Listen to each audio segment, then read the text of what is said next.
Good afternoon, everyone. I didn't want you to feel guilty the next time you walk into the grad center and see those delicious cookies looking at you at the warm cookie station. But I want to ask you a real quick question.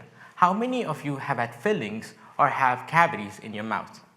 According to the American Dental Association, more than 175 million people get their fillings done by a dentist every year in the US alone. And more than 80% of the people will have developed at least one cavity by the time they turn 34. Typically, regular fillings only last about 5 to 10 years, which means you will find yourself returning to the dentist multiple times throughout your lifetime. This is exactly what happened to my PhD advisor, who's sitting right there. After getting his initial filling, he had to return to the dentist 5 years later to refill those cavities, and by the time the cavities had grown much larger, no shame, David.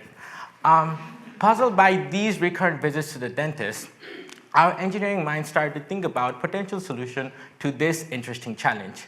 Can we design better dental materials with strong bonding strength and increased lifespans? We brainstormed ideas with our colleagues, Dr. Santiago and Dr. Carolina at the School of Dentistry at Temple University, and discovered a fascinating behavior about natural teeth. Our natural teeth tend to have a soft dentin core, a hard enamel shell on the outside, and a smooth transition layer between these two, as you can see here on the image on the right. These two are the biggest differences that we see comparing natural teeth and regular fillings. So these fillings, traditional regular fillings tend to not have these smooth transition layer, which is why it tends to fail so fast often.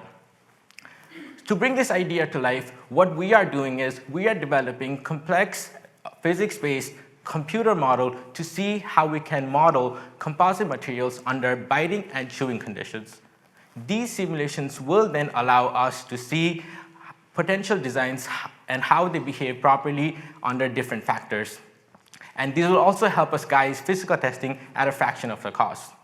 So these simulations will then be validated through experiments through our collaborators at Temple University.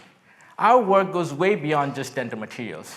These bio-inspired principles are then able to be applied to enhance bonding in aerospace materials, strengthen medical implants, and improve protective gear by redistributing these stresses much more effectively. Our first step is to help to keep your smiles lasting longer and stronger, like the kid that you see at the end of this road. Thank you so much.